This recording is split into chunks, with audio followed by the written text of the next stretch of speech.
So last two sessions, what we saw about is the basic data types. How a basic data type looks like. Int, boolean, string, all those stuff. Tuple also was, unit was the new thing, and tuple was one more new thing. Then we saw what is a expression and statement. Expression is a unit of code that returns a value. Statement is also an expression that does not return a value. It all means that we are returning something and we are not returning something. We are achieving mutability and we are trying to avoid mutability. That's what the thing means here.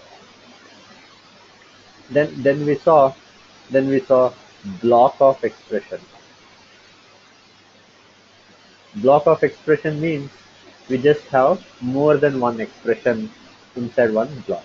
As an expression returns some value, block of expression also returns a value. Anything that we write here is a block of expression. So we also saw that if if the last expression in the block of expression is an assignment expression, if you assign something, then nothing is returned from this block of expression. If the last expression is not an assignment expression, it is as good as saying there is a return statement existing there. It returns from that block of expression. So we can have if and a block of expression. So here also we can return something and we may not return something. And I also said that for also we can have a block of expression. We can treat everything, the body of if expression as a block of expression, the body of a for expression as a block of expression, so that it can return and need not return. Similarly, we can define a function and the body of the function we can treat it as a block of expression, because function also will return something or it may not return something. So that's how a block of expression is being used in all these cases. We saw if else expression. If you remember, we saw the if else expression. We had if, and we can also have else if something.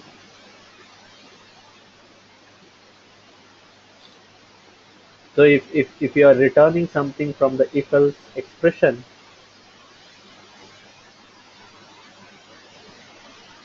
so you have to make sure that both if and else return the same data type. I mean, if you are returning two different data types from if and else, we know that the common parent data type will be taken into account.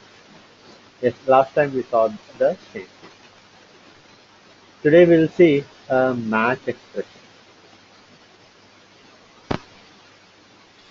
We saw if and else, and usually we see in other programming languages switch.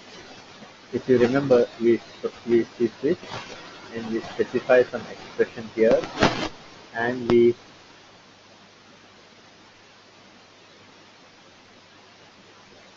provide the case expressions here. Case, case,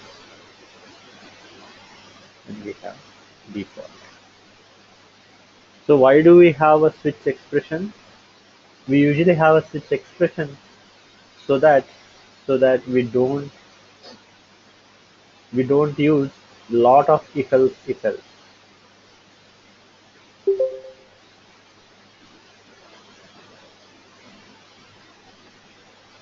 So if there are a lot of if else conditions you have, instead of that, it is better to use a switch statement. Switch, case something, do something. Case is something, do something. Case is something, do something. That's how the switch case works.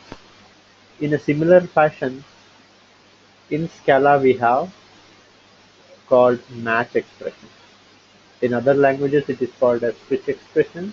Here we call it as a match expression. The syntax is slightly different. Here we have expression first. Expression comes after the switch keyword. Here the expression comes before the match keyword. Here we use the match keyword.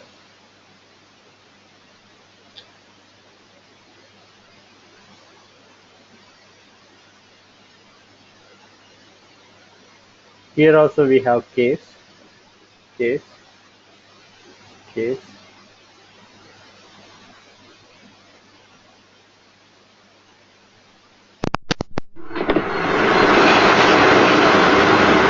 Okay, let me.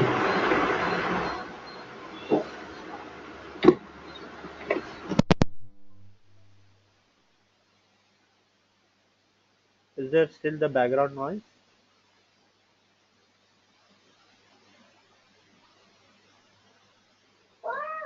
Much better.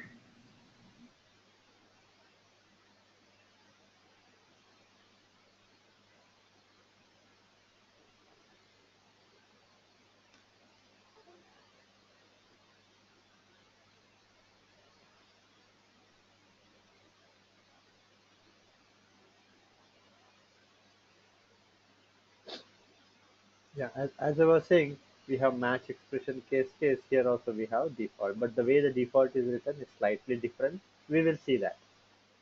Now there is a bit difference between the switch case and match expression. Here we call it as match expression.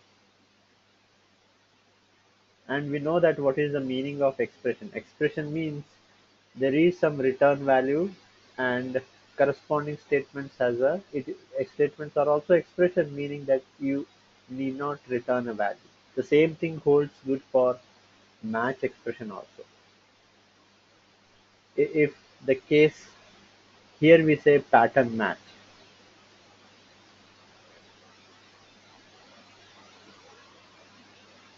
If this pattern matches, if this pattern matches, the syntax is slightly different.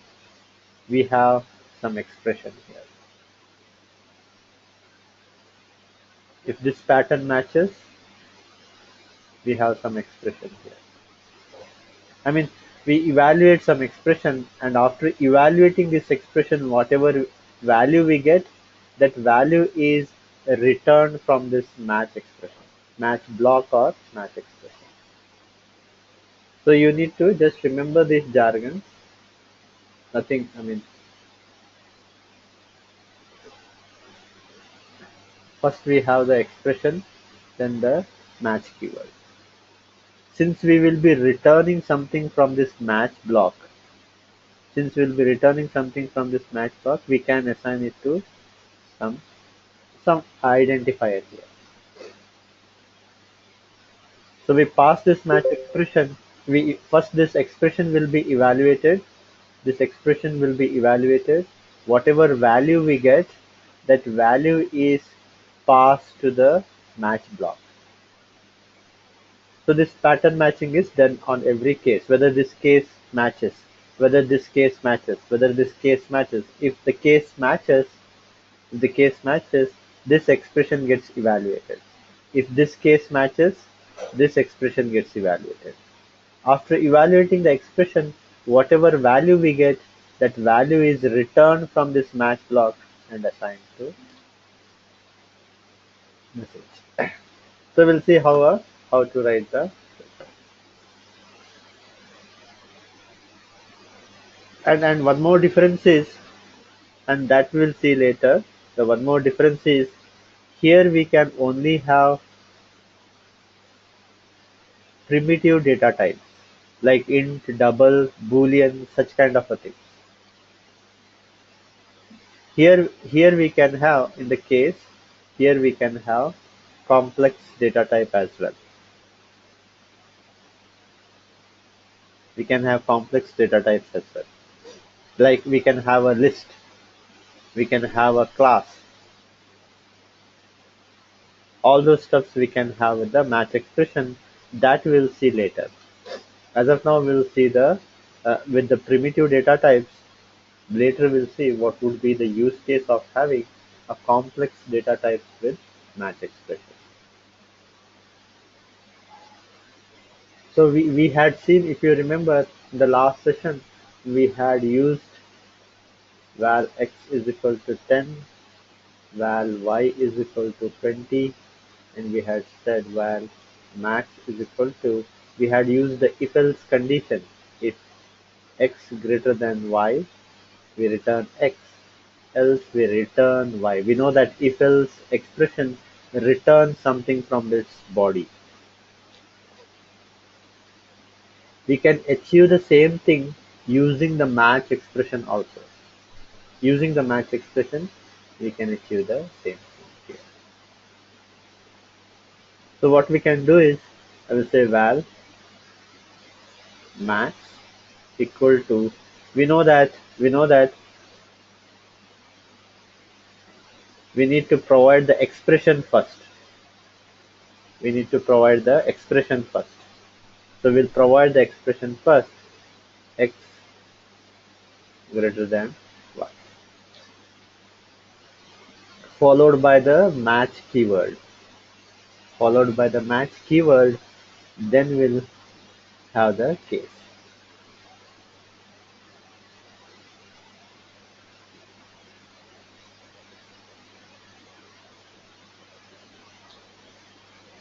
So we know that this expression gets evaluated first, x greater than y.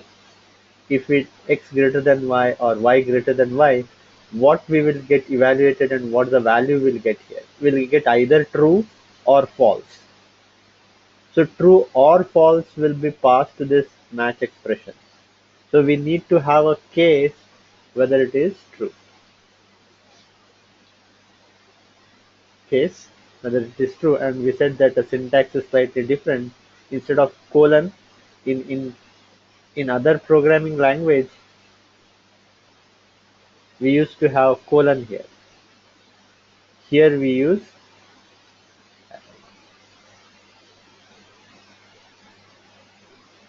a arrow mark kind of a syntax. Case true, then give a expression or a block of expression. And you can give anything, a block of expression or an expression. What I will do is I will give an expression called x. It will return x. If x is greater than y, just return x. Or case false, return y.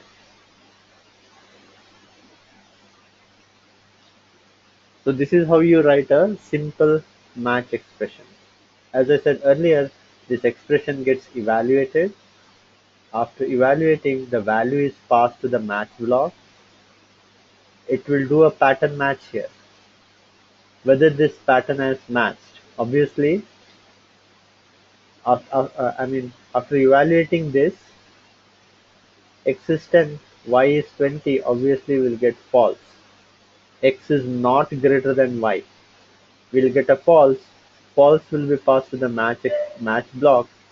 This pattern doesn't match because it is false. This pattern matches, hence it returns y. Hence it returns y.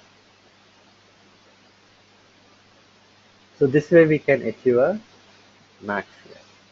We can achieve. This is how we use a match expression.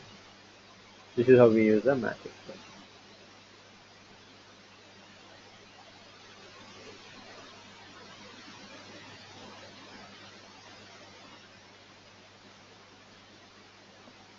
So I have one more example. We'll see one more example where status is equal to, I will say, 200. Val status is equal to 200. I will have case, sorry, we will have val message is equal to, specify the expression first. Status itself we will be passing to the match expression.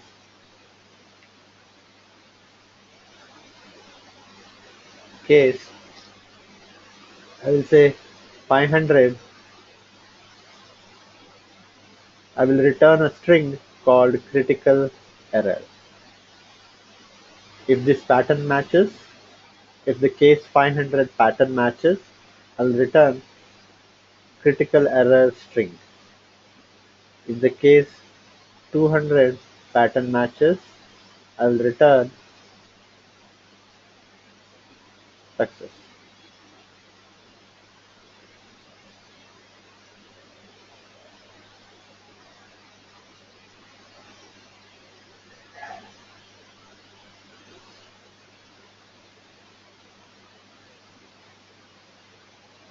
So this is a one more simple example of pattern matching. So obviously we know that status is 200 because we have assigned the value status as 200. The status gets evaluated. We get 200. 200 will be passed to this match block or match expression. So pattern matching will be done to check whether it is 200. Obviously it is not. Hence this case is this here the case is false. It does not match. Obviously this pattern matches, hence it will return success. Whatever is on the right hand side of this arrow mark, that will be evaluated. It could be a simple expression. In this case it's a simple expression. We can have a block of expression, we can have a function call, anything we can have, and we can return all those things is returned from the. Here, does it match the value or the data type? Here it will match the value as of now, but we can also match the data type as well. We will see an example later on the data type matching as well. Okay. Yeah, here it matches only the value.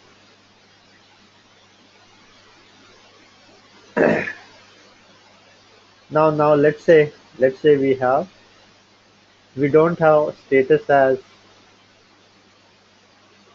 200. Let's say we have status as 404. Our status value is 404. You can use the up arrow marks to repeat the history. You can use always the up arrow mark. I'm using the up arrow mark of the keyword. So I will rewrite the same code here. Val message pass. This time status is 404.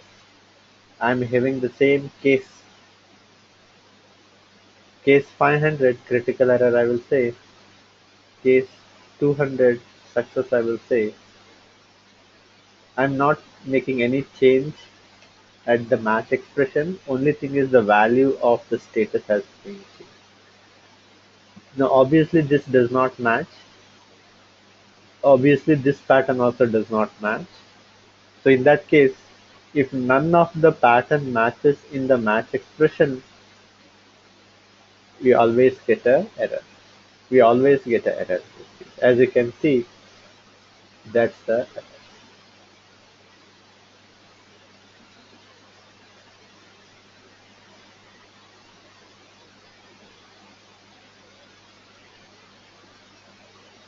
Now how do I solve this error?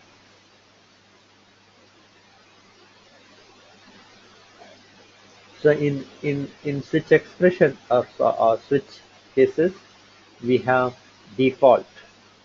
Usually the default is used to solve such problems. If none of the pattern matches, always go to the default. Here also we have the same thing, but along with that we have one more thing that we will discuss. So there are, it is called wildcard pattern matching.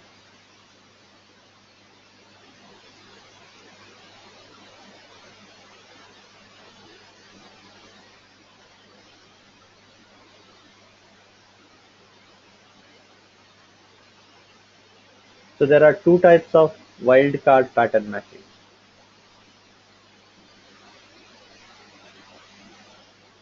First one is first one is called value binding.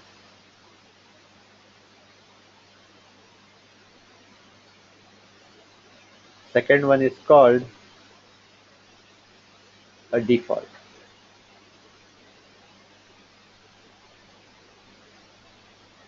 So if you can use either of the two to get rid of those errors. Whatever error we got, match error, so we can use the value binding or default case. First we'll see the value binding, how the value binding works. So we'll take the same example. Status is as usual 404. We are passing the status to the match block. Case 500 as usual we have returned. We will be returning critical error. Case 200 As usual, we are trying to return success. So when I say value binding, we have to just specify case something X. Anything, any identifier you can specify. Case A or case B, something, some identifier, case A, B, C, something. I'll just specify uh, case S something, and I will say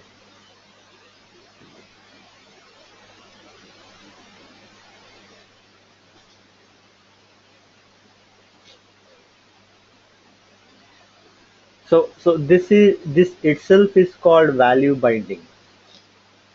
If you provide some identifier in the case, you provide some identifier. What happens here is the status gets evaluated. We know that after evaluating, we get the value 404. Now 404 will be passed to the match expression. This pattern does not match, as usual we know that. This pattern also does not match. Now that value 404 is binded to S, that's what we call value binding. That 404 is binded to S. It's as good as saying val S is equal to 404. I mean, it is as good as saying this. We define an identifier S and we assign 404 to that S. 404 to that.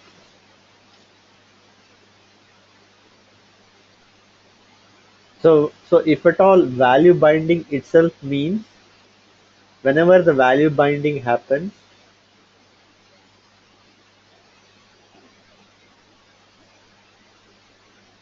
value binding itself means pattern has matched.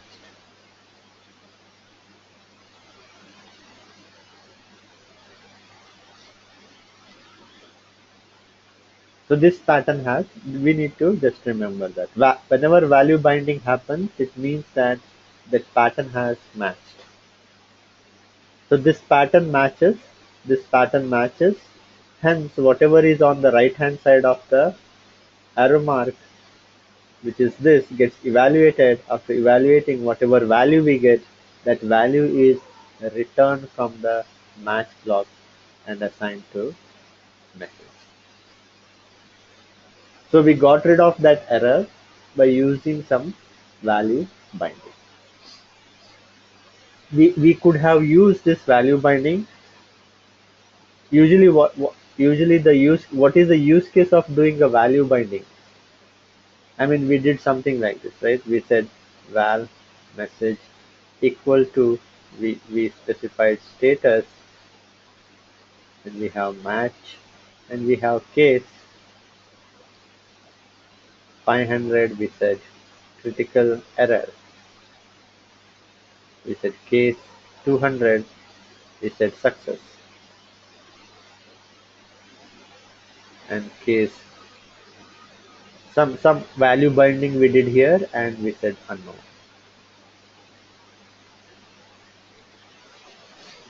Now what usually is the use case of value binding? Usually the use case of value binding is we could usually define a function. I mean, we can call a function here. We can call a function here, and we can pass this S as a parameter to that. Or we can have some arithmetic operation like x plus y plus this S. This S can be used here. That's the use case of value binding. The value is binded to some identifier. That identifier can be used in some function call, or that identifier can be used in some arithmetic expression or any other expression. So that's usually a use case of a value binding. I hope that value binding was clear here. We will be seeing more and more match expression as we learn Spark as well. In Spark, a lot of examples are there with the match expressions. We will be doing that as well. But I hope you got the basic idea how the match expression works and what is the concept of value binding. We can also validate the value binding. We can also use the validate the value binding. We can check for specific values what is S equal to. So there is something called as, when we use the value binding, there is something called as pattern guard here.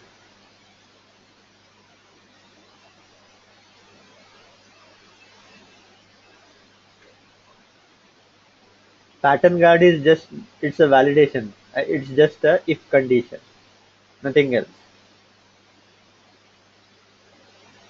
Pattern guard is just a if condition. It is not if else expression. If you remember, previously in the last session we saw if else expression,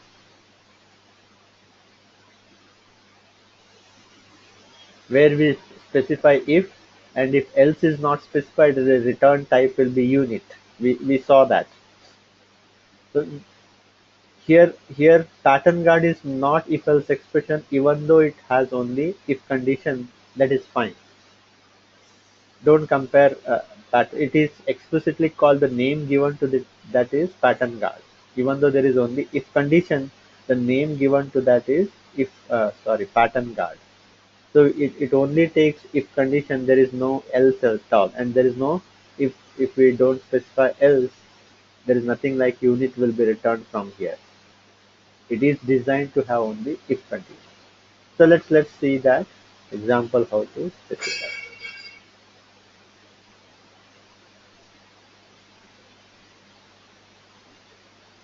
500 critical error, 200 success. We did a value binding here. After value binding, I just say if S is equal to, this is what we call pattern guard. Just a if condition is called a pattern guard. This is one expression. This whole thing is treated as one expression.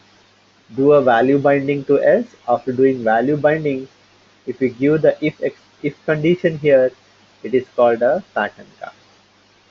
So we are just doing a validation here, whether if it is 400, you can just say not found error.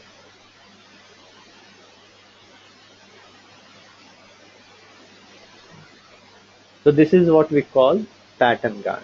Now as usual, the status gets evaluated. We know that after evaluating, that value is passed to the match block. This status value we know that is 404. The value of status is 404. This pattern does not match. This pattern does not match. 404 will be binded to S4. S is equal to So 4. what if S value is not equal to 404? Yeah, we will come to that again. In the next example, we'll see that. Yeah, now as of now, S is equal to 404, and this condition holds good. Condition holds good means this pattern has matched. Earlier I said that value binding itself means pattern has matched. If but in that case, pattern guard was not used. So if you are using pattern guard along with value binding, the whole thing has to match so that the pattern gets matched. So earlier I said only if this matches, it is fine. Now in this case, the whole thing has to match. Only then the whole thing has to match. Only then the pattern has matched. In that case, it will return whatever is on the right. Not found. So this is how we use the pattern guard. This is how we use the pattern guard. Now we can also use, let's say our status is, this time our status is 302.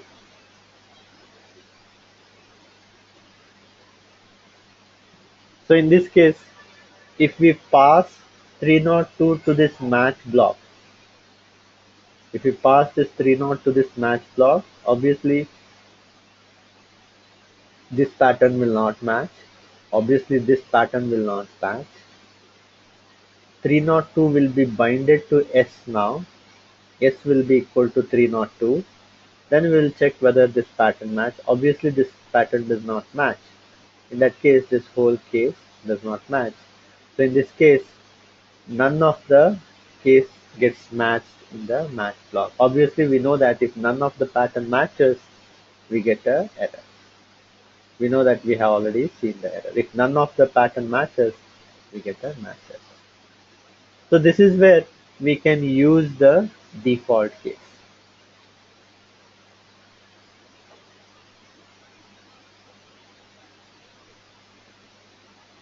This is where we can use the default. So we'll rewrite that match expression once again. We know that this time status is equal to 302. So I will just say 500 means critical error. If the case 200 matches, it is success.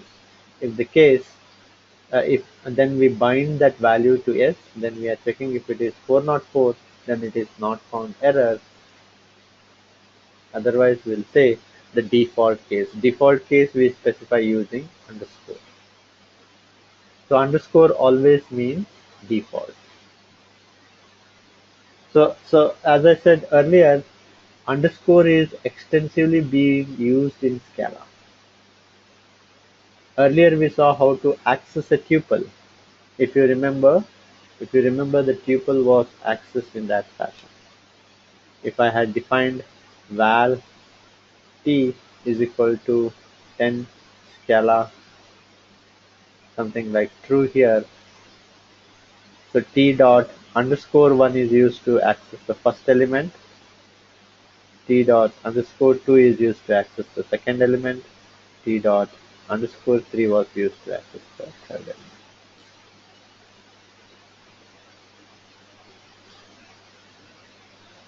So underscore is extensively being used, and based on in which context it is being used, the meaning of underscore will differ, as I said it earlier as well. So here it is used to access the elements of a tuple, and here it is used to specify the default case in match expression. So okay, I did not, if that matches, what has to be done? I did not write that. If it matches, I will just say unknown error. If none of the case matches, I will just say unknown. So as you can see here, this pattern did not match, this pattern also did not match, this pattern also did not match. Since none of the pattern matched, but underscore will always match. Since this pattern match, whatever was on the right hand side of that got evaluated, hence we are getting unknown error. So I hope the match expression was clear. I hope the match expression was clear.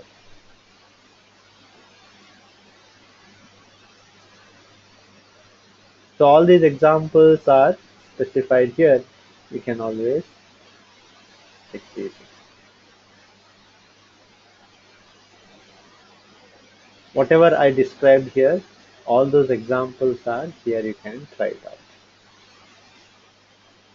So this is, only thing is you have to just delete this pipe, because this pipe has come from that shell.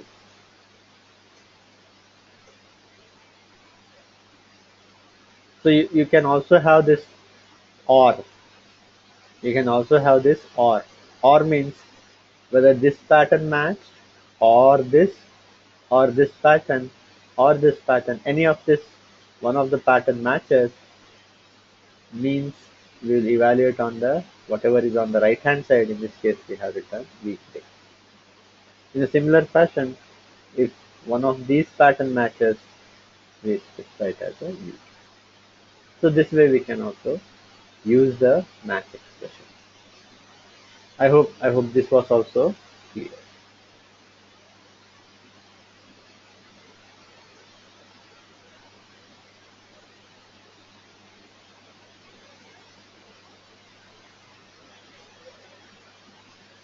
Underscore is the default case.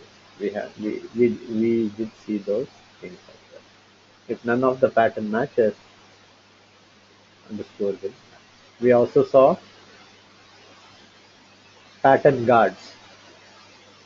We also saw the pattern guards. Just a if condition. We have a pattern here, case, some pattern. Then we have a if condition. If it matches, we'll just evaluate more of expression.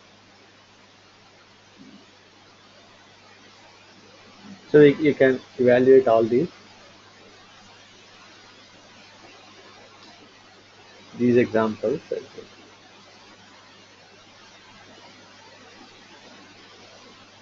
Now there was a question whether the data type will also be matched. So that is one of the use case of pattern matching as well. This is one of the use case we can use for pattern matching. So you know that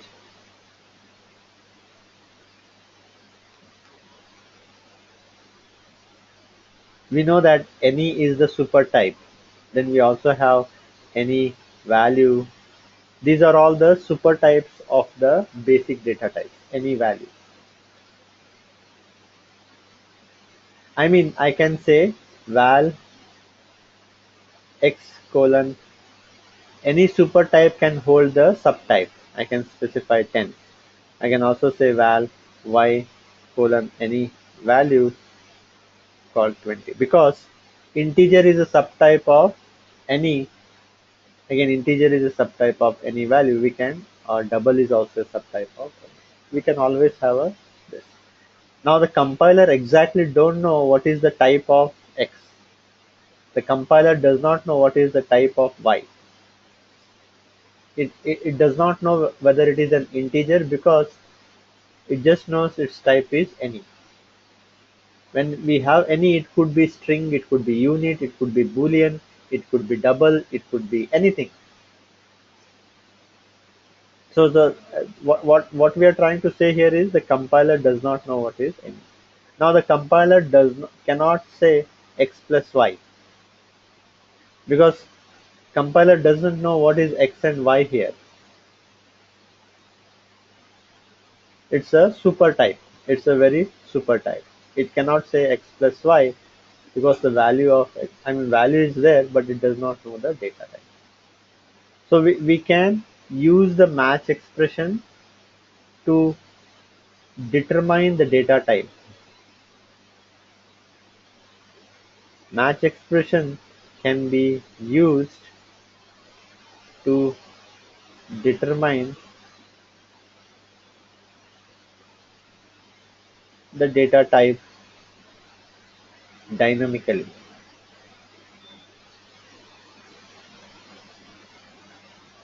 And based on the data type, you can evaluate then some expression.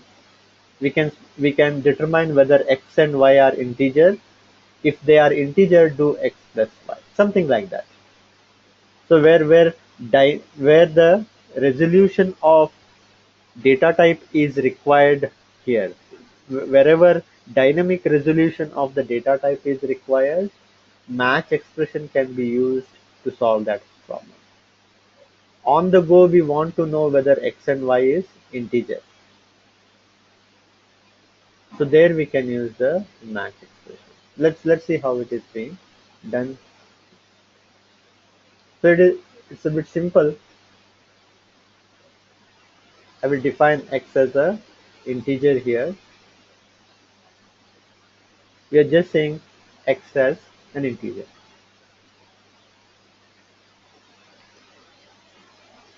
and we'll define val as any. I will just say val y of data type any and assign x to that. Now the compiler knows the data type of x. Compiler knows that x is an integer. Compiler does not know that y is an integer. It knows that it's some super type, but it actually does not know whether it is an integer. So what I'm trying to say actually here is,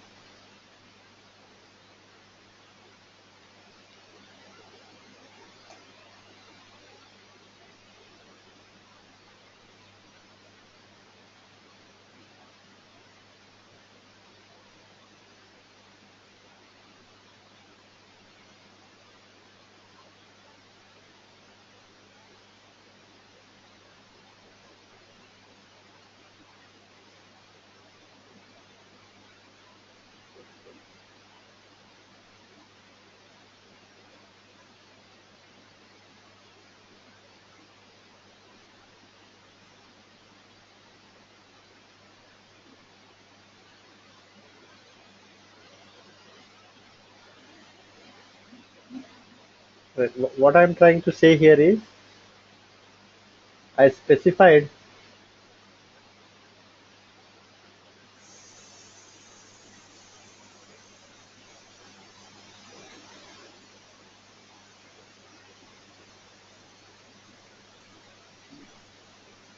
as any. I specified val y is equal to any, and I specified the value of x. X was x was 10 or 20, we know. Y we declared as any. Now the compiler does not know whether it is unit. It could be boolean, it could be character, it could be long, it could be float, it could be double, anything. Now the compiler does not know that exactly it is integer. That's what I am trying to say here. It knows that it is some any data type, but it exactly does not know whether it is a integer data type. Now we want to dynamically know whether it is a integer. Whether it is an integer, so that's where we can use the match expression.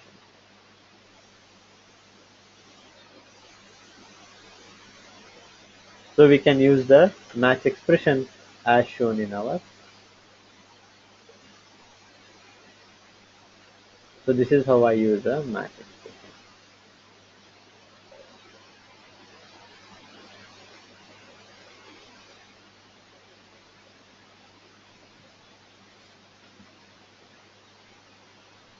So we have to just specify y is the expression. This gets evaluated. After evaluating, we know that it is being passed to the match block. As we are passing to the match block, the value will get binded to A. This is what we call it as value binding. We have already seen a value binding. Now that value y will be binded to A. Now we are checking if we also specify the data type, it means it is checking whether it is a string data type. It is also checking whether it is a double data type. It is also checking if it is a float data type. It is checking here whether it's a long data type or a integer data type. So this is how we dynamically choose, determine what is the data type. We could have given any expression here. If it is a string, do find some substring. If it is a double, do some multiplication. If it is a float, do some division. If it is a long, do some e to the power of something. Power, compute the power. If it is an integer, do some normal arithmetic operation. So we are dynamically determining the data type here, and based on that we can evaluate some expressions. Here we are giving just simple expression. We have already known it is a string interpolation, formatting your string. So as we know that y is 12,180, that value gets binded to A, and it checks whether it's a string. Obviously it is not. This pattern does not match. This pattern will also not match. This pattern will also not match. Finally, this pattern matches. Since this pattern matches, this expression gets evaluated. We know that we are doing a string interpolation. The value of A gets evaluated and I is concatenated to that integer. A is nothing but the value binding has happened to A. It is 12,180. That gets evaluated and I is concatenated to 12,080, 12,180, and we should get them. So I hope the dynamic resolution of the data type using the match expression was clear. I hope it was clear.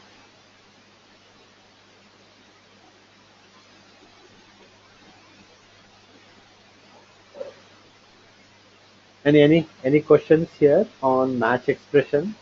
I hope Thiru it was clear how the data type checking also happens. Yeah, it's clear. So if this is a format, right? So the colon and followed by the data type. So the value binding colon the data type. It should come like that. I don't know, your voice is not audible. Is it my problem or because I could see Uh, it shows Thiru uh, talking, Pramod, but I don't hear your voice audible. Others are able to hear Thiru's voice, or is it my system? Pramod, can you able to hear me? Pramod? Oh, Pramod, we are able to hear able to Thiru. hear.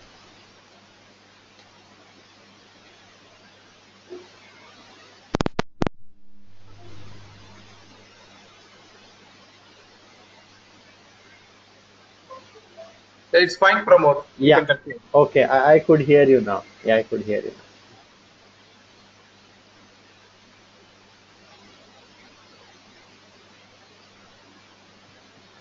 Yeah, this is the match expression, and we only saw the basic type of match expression. We only saw the basic match expression because we only use the primitive data types like 200, like true, false, like value binding. These are all these value binding also happened with the basic data types, primitive data types. We did not use a collection list here. We did not use the complex class here. These things we'll see as we go forward. That's the idea of understanding the match expression. But we just saw a basic type of a match expression. Here is a question.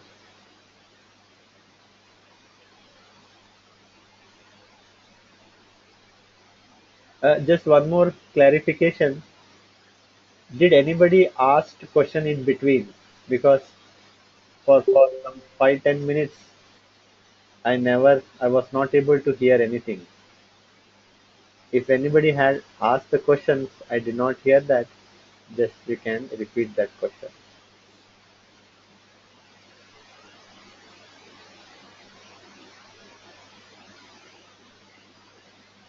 Okay. I assume there was no question asked, but here is a question from Ravi. Whether what is this syntax?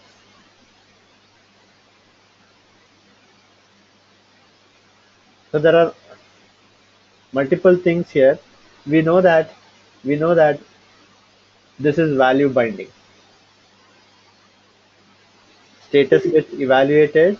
After evaluating whatever value we get, that value will be binded to S. Here also we are doing the same thing. This Y gets evaluated. After evaluating, we pass that value gets binded to A. That value gets A is just one more identifier. And usually we specify the data type using colon and the data type. This is how we specify the data type, type, type. Now we are specifying the data type saying that check whether it is an integer. After doing a value binding, check whether it is a string. After doing a value binding, it also checks whether it is a double. This is that syntax. This is the syntax. Now the case syntax, and we know that this is used for a separator. This is used as a separator. Whatever is on the left hand side of this, whatever is on the left hand side is this is the case, and whatever is the right hand side that gets evaluated if that case matched. If that case matched. The same thing is here also. This is the case. This is the case validation we want to do. If this pattern matches, this expression gets evaluated. So if you remember, we had seen this syntax also. If you remember, we said val amount is equal to 10 point something. Then we said val message is equal to price of apple is dollar amount. If you remember, we used a string interpolation just to format our string. We had s means this is a string, and whatever we specify in the dollar symbol, the value gets evaluated. So amount value is 10.372. We are getting the same. It's just to format the string. Here also we are doing the same thing. So what we just did is we know that x was 12,180. We just said val message is equal to s string $x, and we just said when we say $x, that x value gets evaluated. Now I also specified I here so that it represents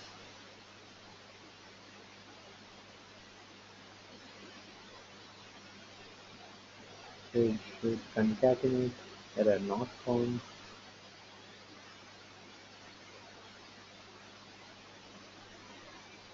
Okay.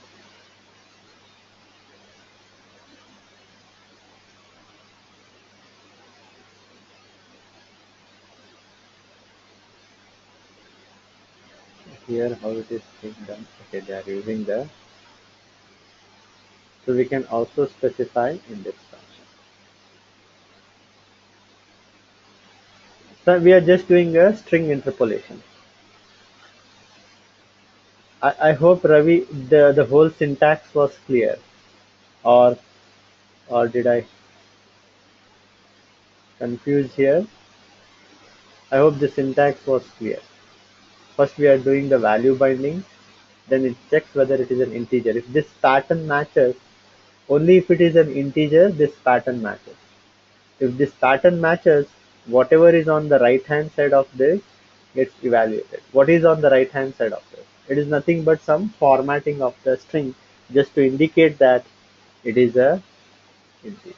We could have anything. We could have called a function. We could have did some arithmetic operation. Anything we could have done. So I hope Ravi that was clear. Okay. So whatever we learnt in the previous sessions, I'm just using those things here again. And this is the basics of match expressions. Going forward, we'll be learning more about the match expressions.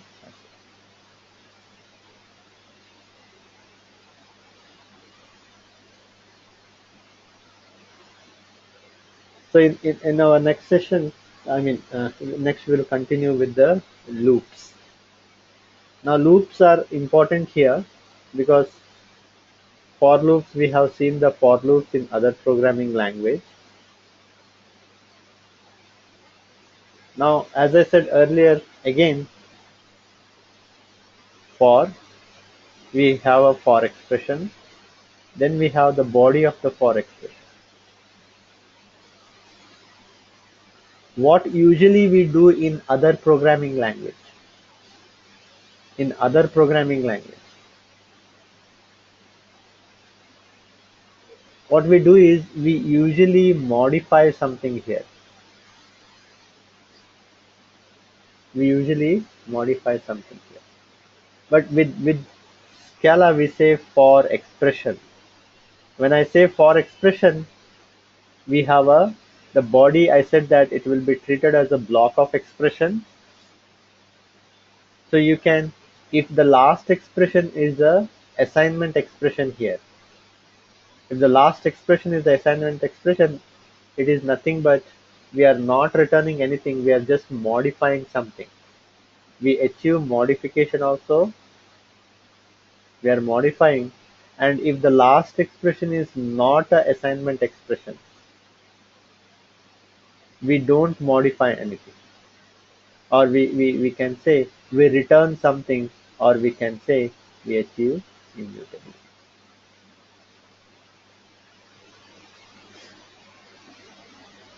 Both is both can be achieved with the for expression. We already know this use case.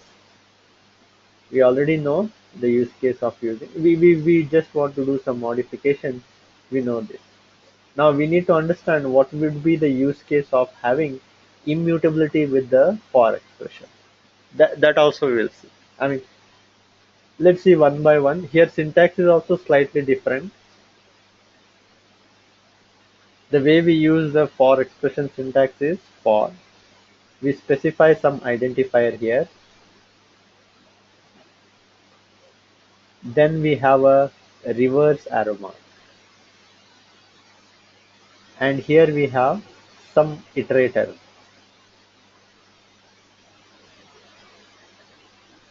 And then we have body of. So iterator is nothing but a collection. We can just remember, we can just imagine it just like a collection, like collection that we have a list collection, we have array collection, we have set as a collection, we have hash map.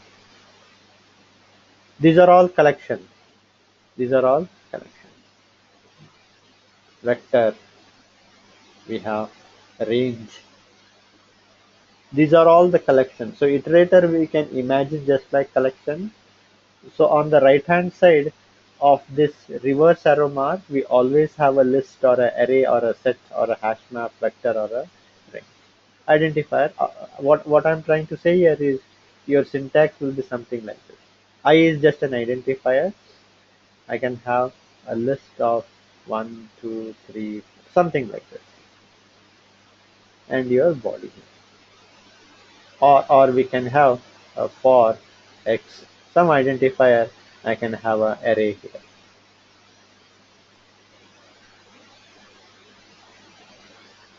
So this is the usual syntax of a for expression. An identifier, reverse arrow mark, and a collection. And a collection. A collection could be a list, it could be array, it could be a set, hash map, vector, range, anything. For most of the numerical looping, range is being used. Range is being used. So let's see an example. Or first I will showcase how a for expression is used in a traditional way. How do we usually use the for expression in other programming language? So we usually use to do some modification, right? I can just say var sum is equal to 0. I want to compute the sum. So what you usually do is for I identifier reverse arrow mark. I will just say the syntax here is to to to work with the numerical values. The syntax here is I will just say 1, 2. So it will loop from 1 to 5. It will just loop from 1 to 5.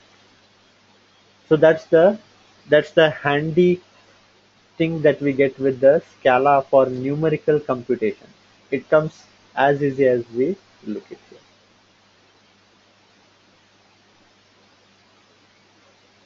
So I can just say var plus equal to I. This is how we usually use in other programming language. Initially I will be 1 because it will be looping from 1 to 5. I will, sorry, why I did Is it a var or sum? no, Sum plus equal to I, right? correct, my mistake.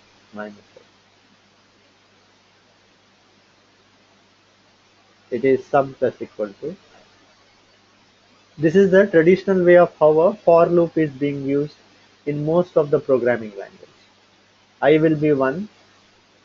Initially sum is equal to 0. We know that sum is equal to 0. Sum will be added to. I will be added to sum and it will be stored there. We are modifying this sum. Sum is global to this for expression. Since the last expression is an assignment expression, we are achieving some mutability here. We are modifying some global structure. This for is modifying, and this is how a for expression is traditionally used. So we can check the value of sum now. We can just check the value of sum. So we know that initially it was 0, now it is value is 50 because we added from 1 to 5. So this is how we traditionally use a for expression.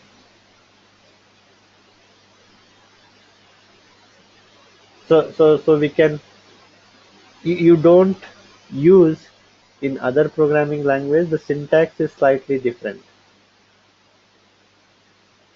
In other programming language, how do we use? We have for. We usually say I is equal to 0, I is less than some 5, I plus plus. Something like this. Sorry, I is equal to 1.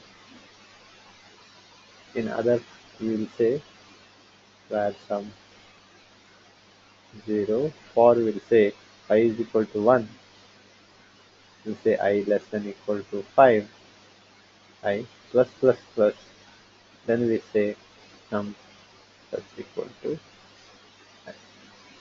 So this is how we traditionally use a for expression to modify something. Here also we can use in that fashion also to modify something, or we can also use it to avoid modification also. Both we'll see, but this is our first thing. And also the syntax is slightly different. If you see this syntax does not work with Scala.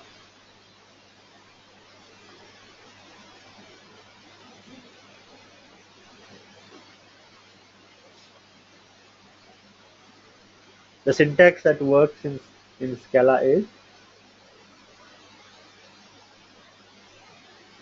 generic is an identifier, a reverse arrow mark, and a collection here.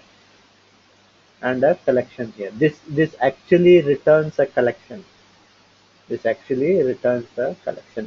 can showcase that. So if you remember, we just said val x. If you say val x equal to 10, and I said val y is equal to 20, and I said val x z is equal to x plus y. So, can you see some similarity between this syntax and this syntax?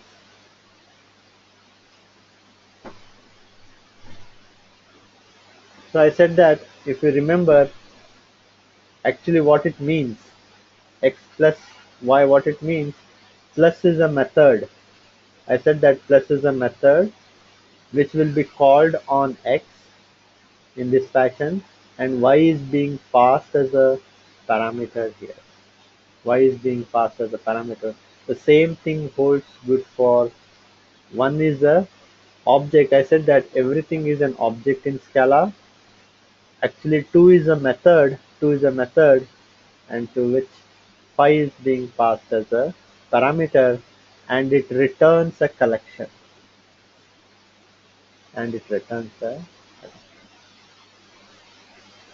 it returns a collection. So that's what I was trying to say here. That's what I was trying to say here. We have an identifier, arrow mark, and iterator. Iterator is usually a collection. For all numerical purpose, we will be using the range collection.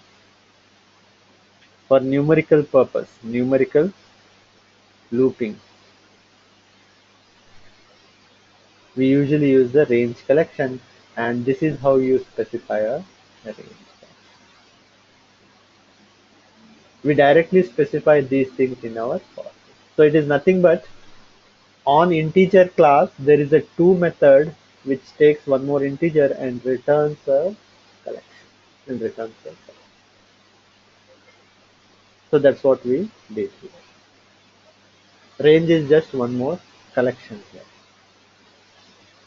So we could have just used instead of this we could also have returned an array as 1, 2, 3, 4, 5. This is also fine. We could have returned an array and we could have said sum plus equal to, it will give us the same result. Already sum was 15. Now again we added some more. But usually for numerical purpose, range is more handy. I mean, it gives more readability. So I hope these new syntax were clear.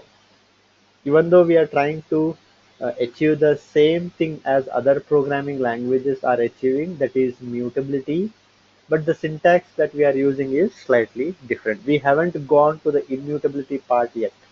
We are only looking into the mutable part and the new syntax that is associated with the Scala language.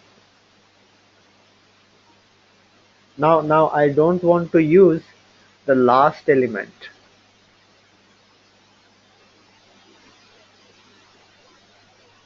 So in other programming language, how we do that?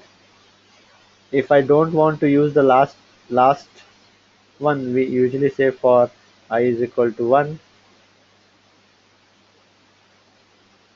and we say I less than 5. In that case, 5 is not included. In this case, less than equal to 5, 5 is also included. So how do I achieve this in Scala? How do we achieve this in Scala? So it's as simple as it looks like. Instead of 1 to 5, we just say 1 until 5. 1 until 5. I don't know whether the spelling is correct. If not, it will give an error.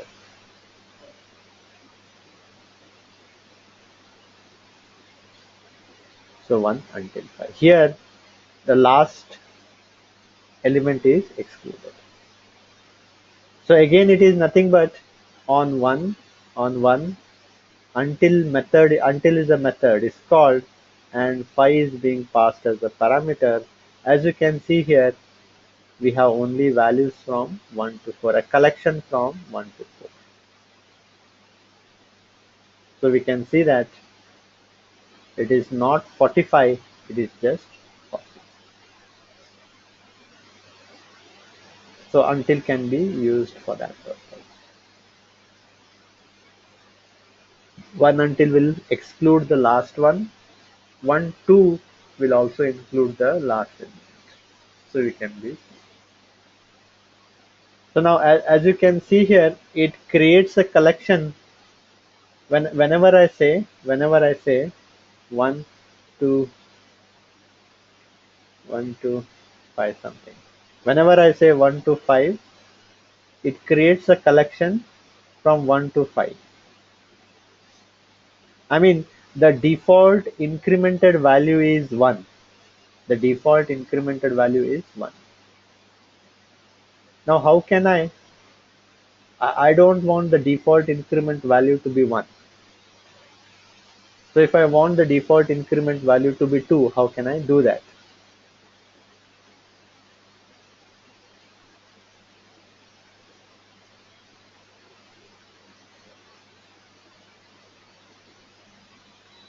I want the default increment value to be 2.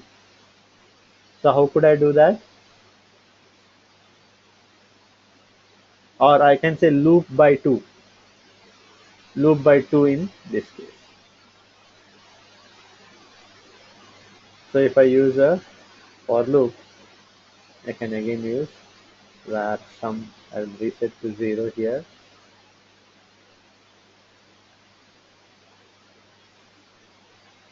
One to 5 or 1 to 10, I will say.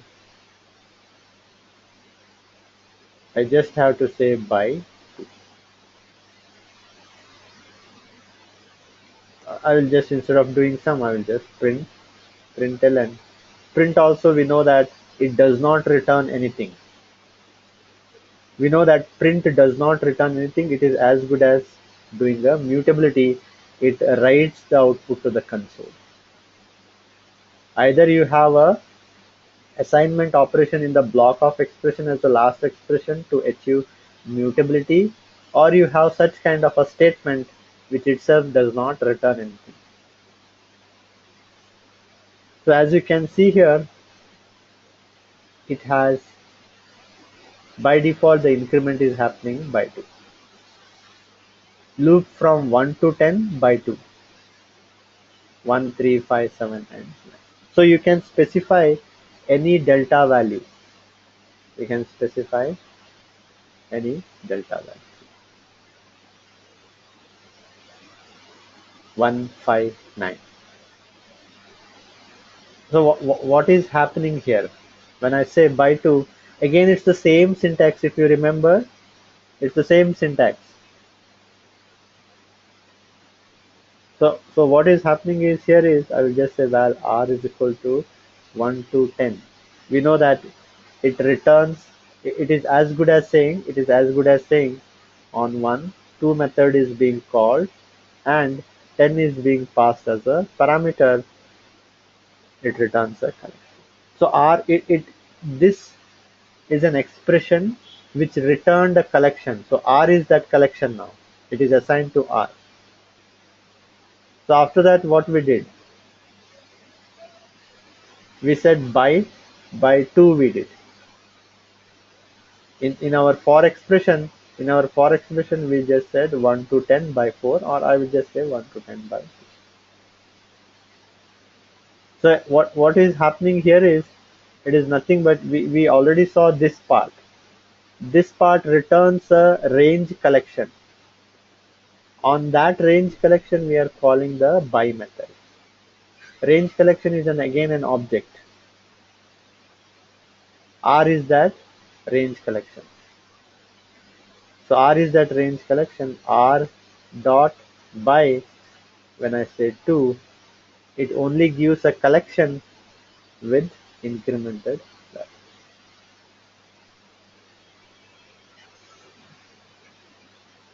So whenever I say this, it is as, oh, sorry, my mistake. Earlier R was, we did 1 call 2 and pass 10 as the parameter. It gives a range from 1 to 10. On R, actually it is by method is called, and if we say by 2, it gives 2 incremented value collection. If I say increment by 3, it will give a 3 incremented value collection, and the for loop is actually using this collection. The for loop is actually using this collection. So whenever we say in this fashion, actually this returns a collection. On that collection we have by method, and we are passing 2 as a parameter. It returns a 2 incremented collection. So we have 1 to 10 which has incremented by 2 collection, and now the for loop works on that collection 1 by 1. So just you need to remember this. I mean, you can also specify using the dot reference, or you can specify a space and then use the method and one more space and specify the parameter.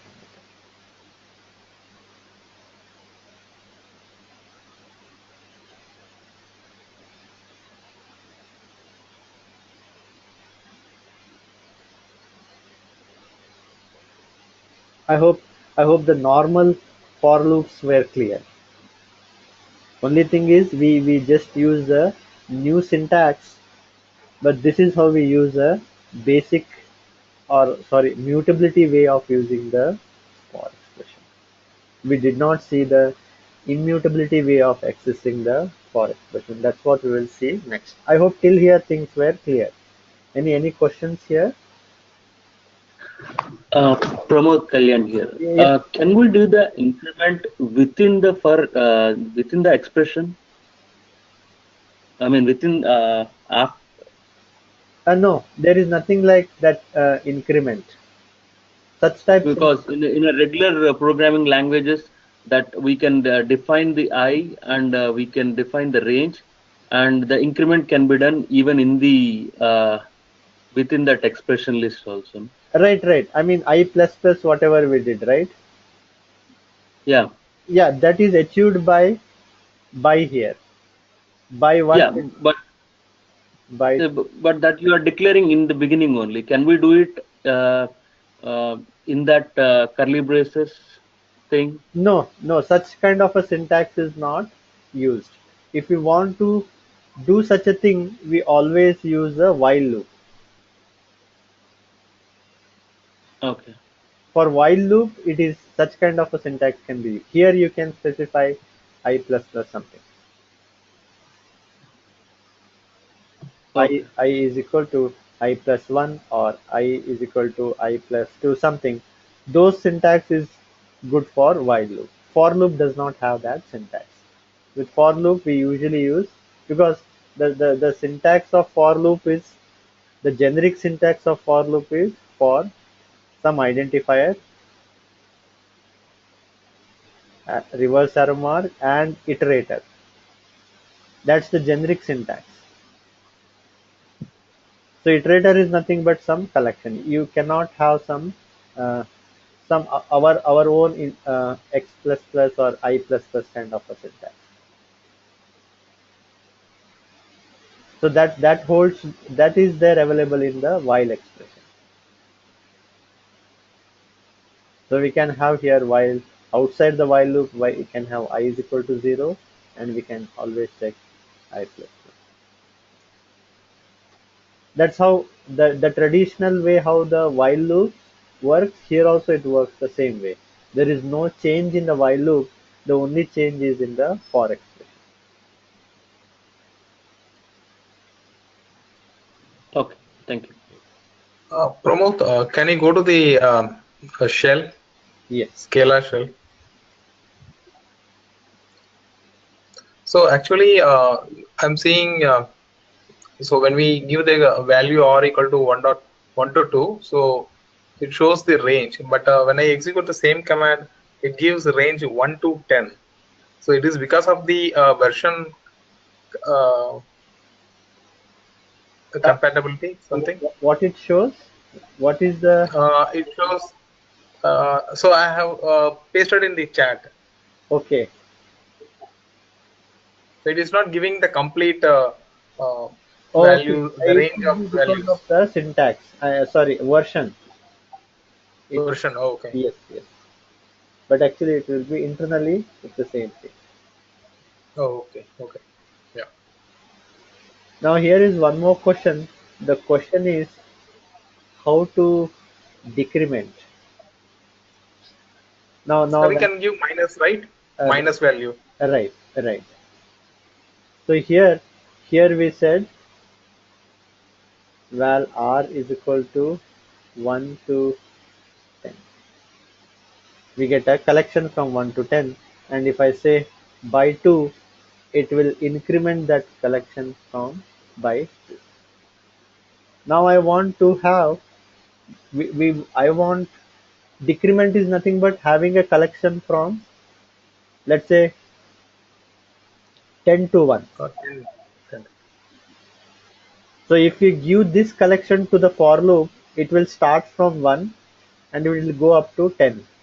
If we give a reverse collection to the for loop, if we give the reverse collection to the for loop will start from 10, then it will start from 9, then it will go 8, 7.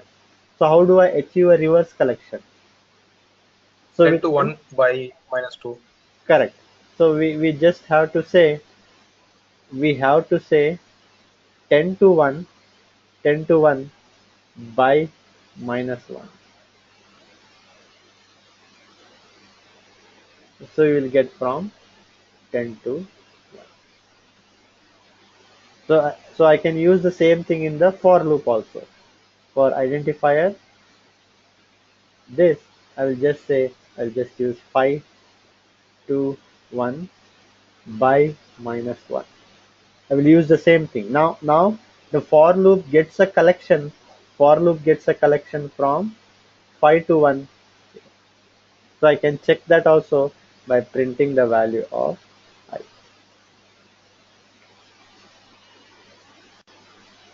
So first it got 5, 4, 3, 2, 1. So I hope, Leela, that was clear how to decrement. So we can have any delta value. It's not that it always has to be 1. If I specify, if I just specify 10 to 1 as minus 3, it will decrement from 10 with the delta value of 3. Now I can provide the sorry, same collection to the for expression, to the for expression.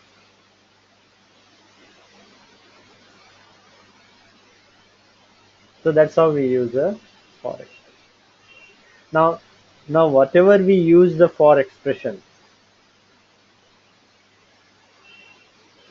we only saw this part. We only saw this part where everywhere we were doing a modification. Either we were updating the some global variable or we were printing to the console. Print is also doing some kind of update. We are printing to the console. We were achieving only the mutability thing with the for expression. Now we have to see the immutability part of the for expression. The every syntax remains the same. For we specify the expression here. The only thing they have added is they have added a keyword called yield. The keyword sits in between the for expression and the body of the for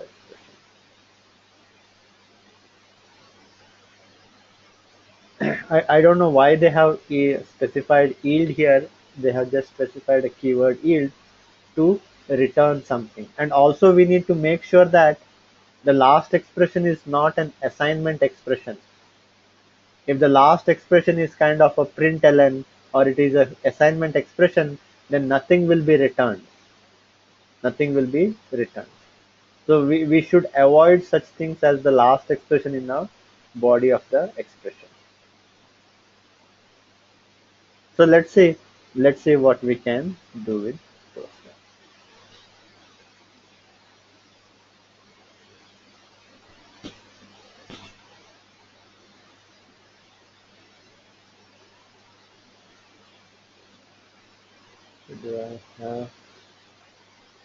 So what I will do is I will do a string interpolation.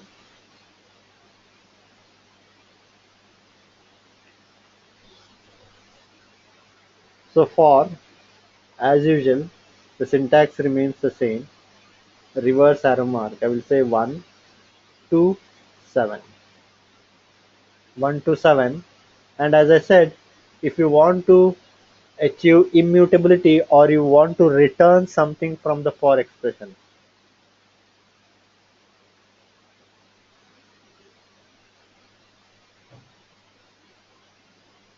yeah, here is a question. Yeah, that's an interesting question. I never tried this. The question is, can we increment by zero point 0.5? Can we increment by 0.5? Let's check that just before going to this. Here is an interesting question. I will just say val r is equal to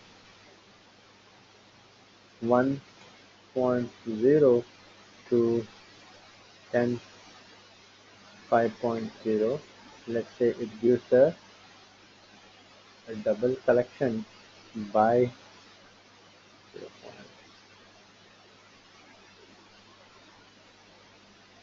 Yeah, we can do that. As you can see, 1.0, next 1.5, next 2.0, 2.5. So we can do that.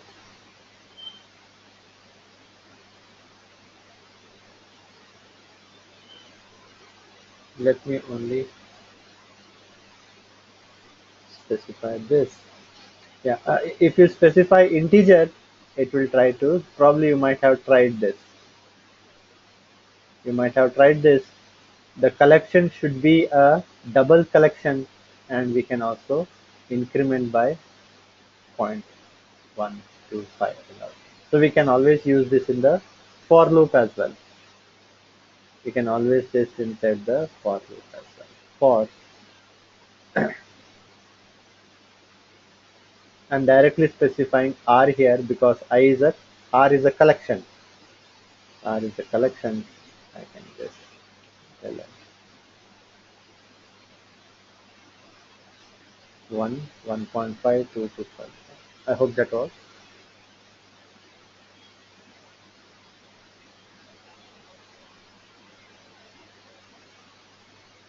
I think you can all not just 0.5, we can give any delta value on the decimal point also. I think it should work for other decimal, yeah, delta value for other decimal points.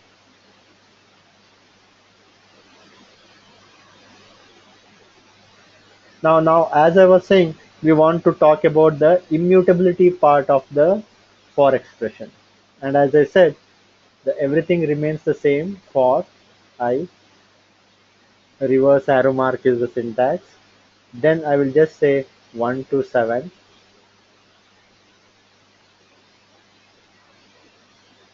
And as I said that yield comes here, yield comes here.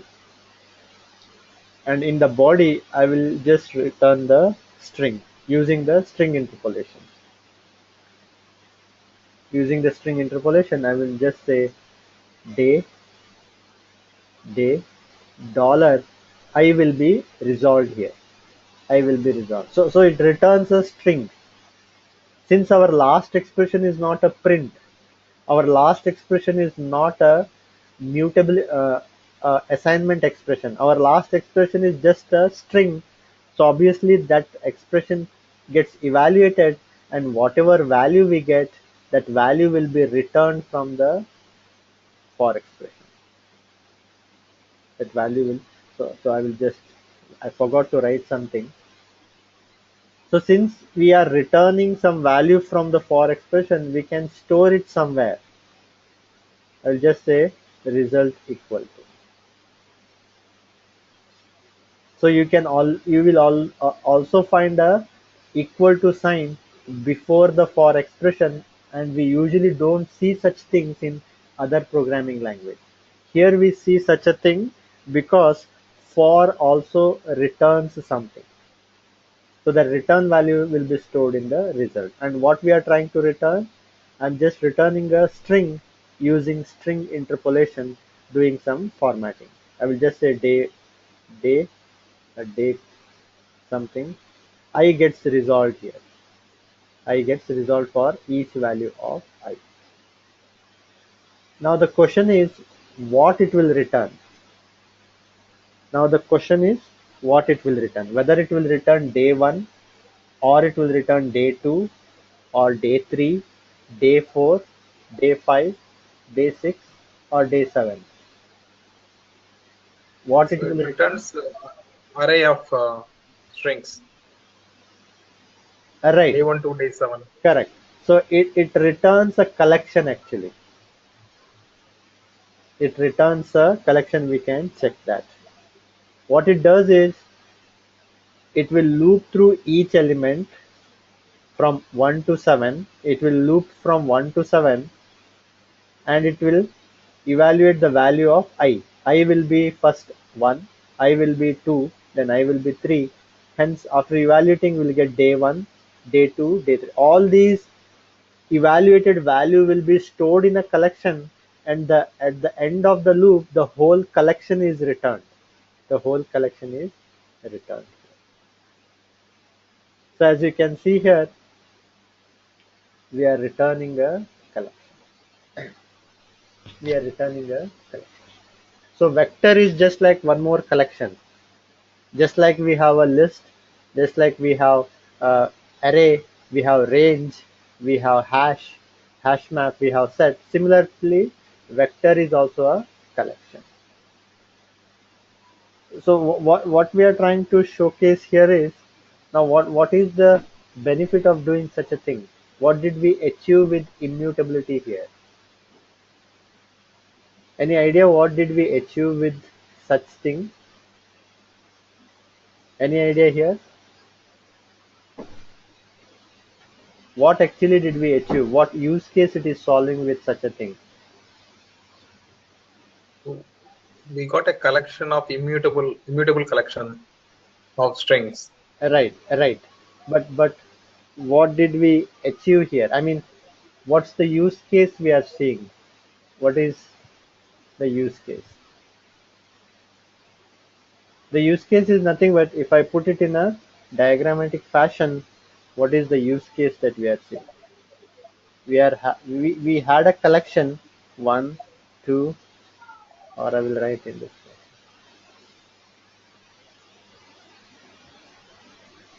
I will just write up to 1 to 5. We had this collection. This is the input collection to the for. So what it did, it transformed each element to something else.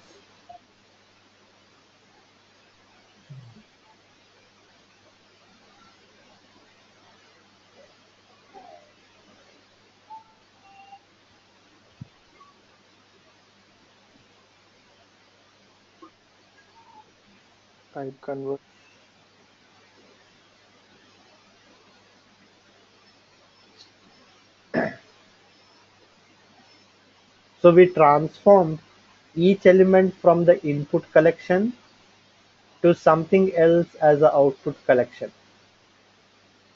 We did a transformation. It is called, or you can say we did some transformation. Each element was transformed to something else.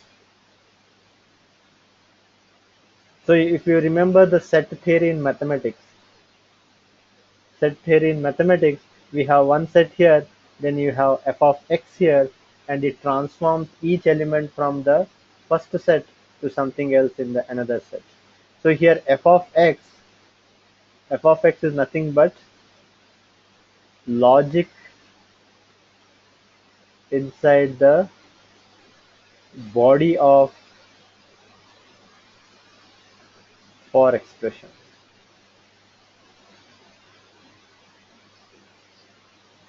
So we transform the data. Here is a question before that. Mohan asked a question.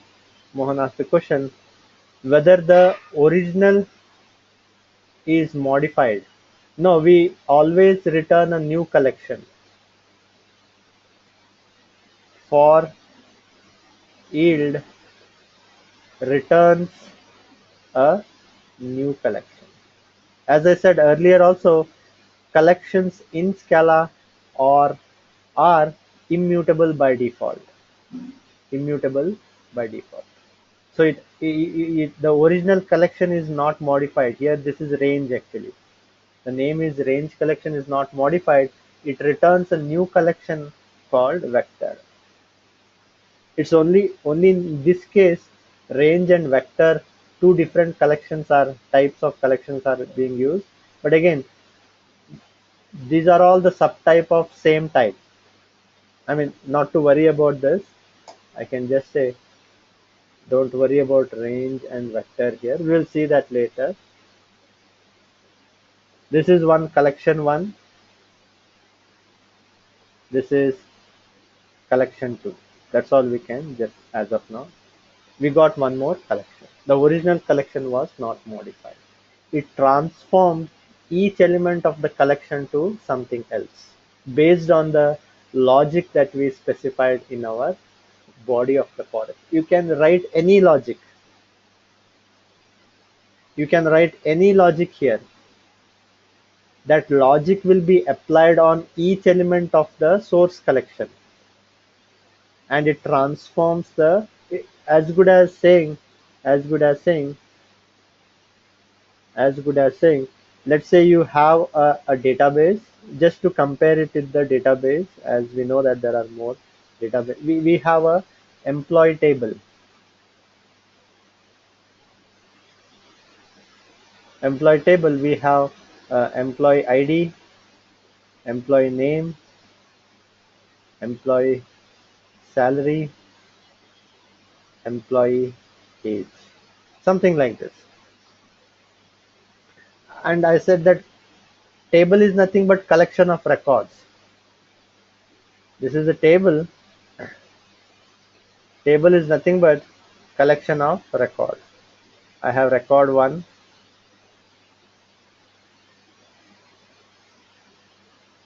record 2, record 3, record 4, something like this.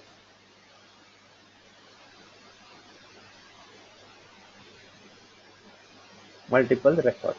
So table is nothing but collection of records. So when you do select and you say employee name and you only want employee age. Obviously, you will get one more table with employee name and employee age. So you will have. So what you are trying to, we did a mapping here. If you see here, record 1 of this table was mapped to record 1 of this. Record 2 is done map. Record 3 is mapped to this. Record 4 is mapped to this.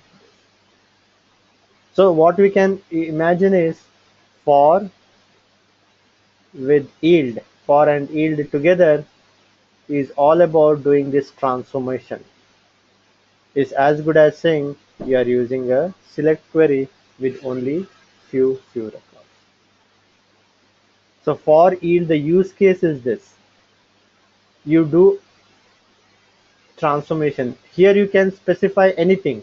I mean, whatever is in the limitation of the SQL query, we can specify that SQL query will be applied on each record and each record will be transformed to something else. So that's what we call as a ETL kind of a processing. So for yield is usually a ETL kind of a process.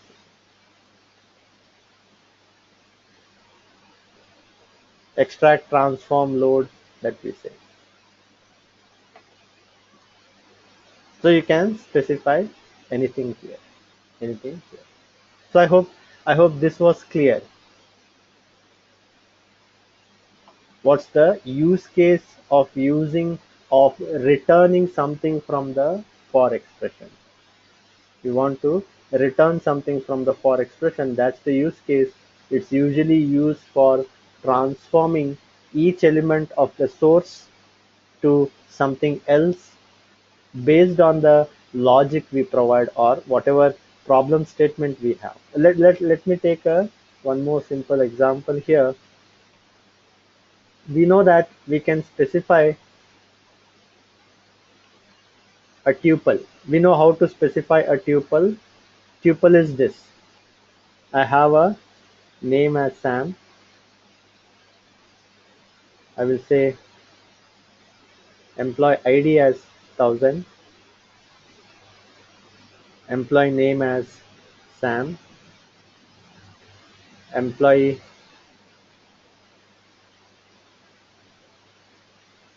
age as 25. I will just say city as instead of I will use the city. This is a user.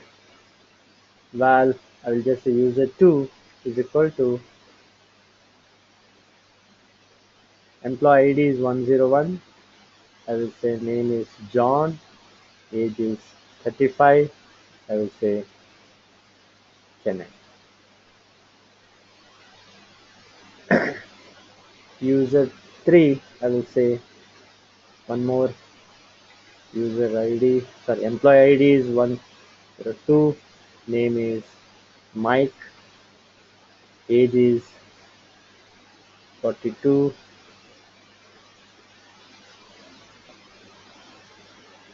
Now I have a tuple 1, tuple 2, and tuple 3. What I will do is I will create an array of this tuple. Val, I will just say users is equal to, I will just say array. This is how we define a collection. We will be going through collection also. User 1, user 2, and user 3. Now I have a collection of users or a collection of tuples.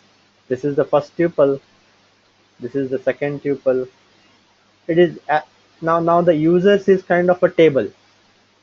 You can imagine a collection as a table now. Now what I want is I only want the name and the age. I only want the name and the age.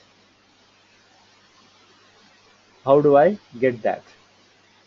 I want to transform this user collection which has employee ID, employee name, employee age, and employee city, but I only want the name and the age.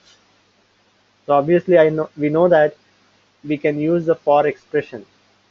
We can use the for expression with the yield keyword so that we can return something else. So let's say I will just say val result is equal to, I will use the for expression. I'll iterate from our users collection. Users is a collection. I take each element of the collection. Now what is I here?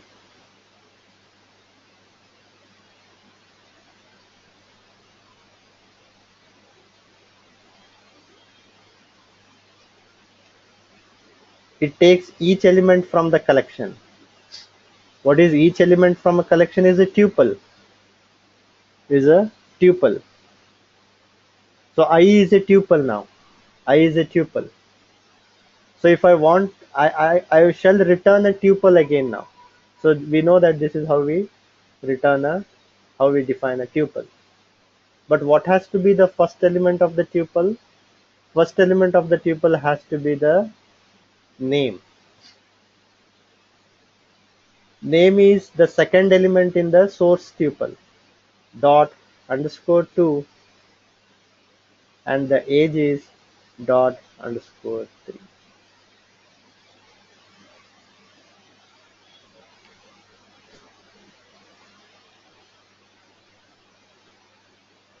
So I'm taking this tuple, I'm taking each tuple, from that I'm extracting only second element and the third element. Both those things are kept inside a tuple. So I should get only name and age, John and 35 is the age, Mike and 42 is the age. So as you can see here, the use case of for expression with yield is to return something, and the use case of making something return from the for expression is to do some transformation based on the logic you specify here. You can specify any logic. Based on your problem statement. Our problem statement was to extract only the name and age.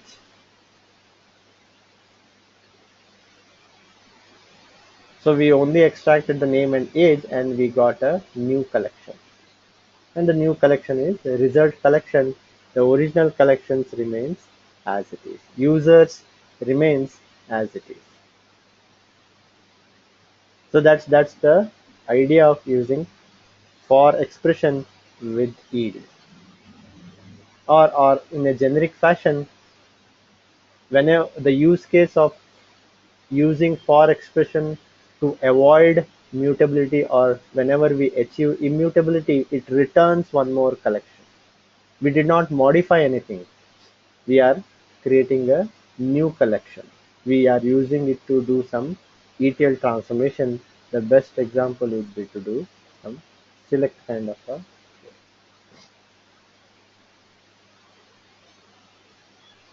I hope the for with yield was clear. For with yield was clear.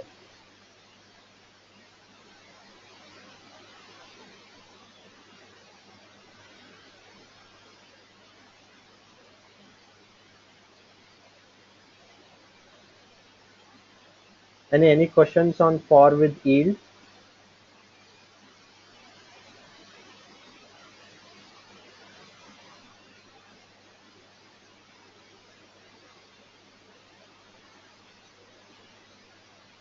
So usually what happens is, most of the time, instead of for yield, most of the time the same is achieved with the function called map. Whatever we are achieving here for yield, the same thing is achieved with map. There is a function called map. So in most of the cases, we usually use map instead of for yield. So it's very rare that for yield will be used. Instead of that, in most of the cases, both are same. We use map function here. It is more widely used function. So here is a question. The question is whether yield is used when we want immutability. Yes, yield is used when we want to immutability, or we can say whenever we want to return something. That's where the yield is being used.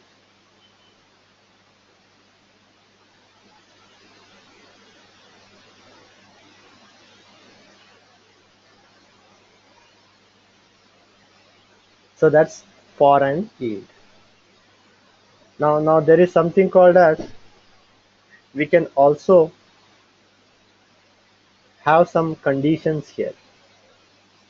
We can also have some conditions.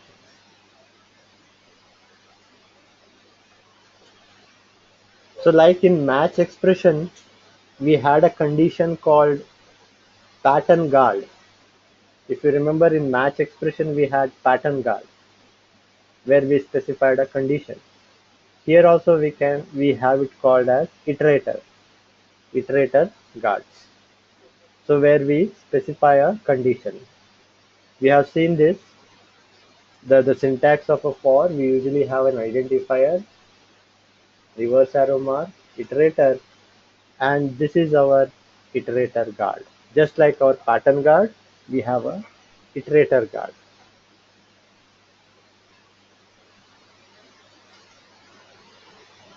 So we can use this example. Just a if condition. It's just a if condition. We have a numerical 1 to 20. It will be looping from 1 to 20. I will be looping from 1 to 20.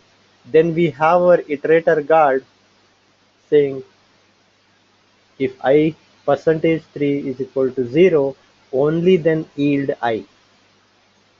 We are only yielding the multiples of 3. This percentage, this is the condition, right? This percentage 3 means it will check whether the remainder is 0. So it will only return a collection of multiple of 3. So what we have done here, so we have filtered some elements.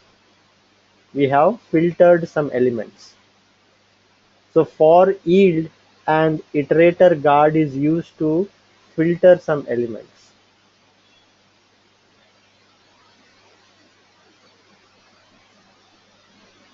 For yield and iterator guard. The use case is used to filter certain elements.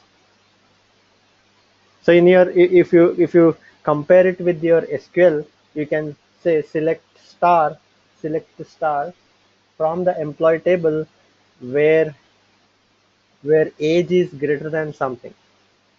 Where age is greater than something, you only get certain records whose age is greater than. So if you want to achieve such kind of a stuff, we can use for, yield, and iterator guard. So just to showcase here. So here also we are doing the same thing. We are iterating from 1 to 20 and we are checking only give me all other records are 1 is filtered out, 2 is filtered out, only 3 is available. 4 and 5 are filtered out, 6 is. So we can use it for error handling. You can use it for error handling. We'll see those things going forward again. So, and also most of the times we don't use for, yield, and iterator. There is a function available called filter itself. Most of the time we use the filter function. Instead of using for, yield, and iterator guard, most of the times filter function will be used. Going forward, we will see that as well. So here we can check here on our, instead of using 1 to 10, I can say users. If I, we know that I is a tuple. What is the age here? Underscore 3 will give the age. Underscore 1 is the user ID, employee ID. Underscore 2 is the employee name. Underscore 3 is the age. So I can check where age is greater than 20. So I should get, okay, instead of 20, I will just say 30. As we can see here, we only got 2 elements or 2 records. We only got the 2 records because only John and Mike age is greater than 30. So as you can see here, we have filtered 1 record and we got only 2 records. In a similar fashion, error handling can also be done. Whichever record is error record, we can put some condition and filter out those. We'll see those things. Going forward, we'll go and see those things. But I hope the things were clear with what is the use case of for with immutability and what are all the sub use cases of for with yield, and iterator guard, all those stuff. I hope these things were clear.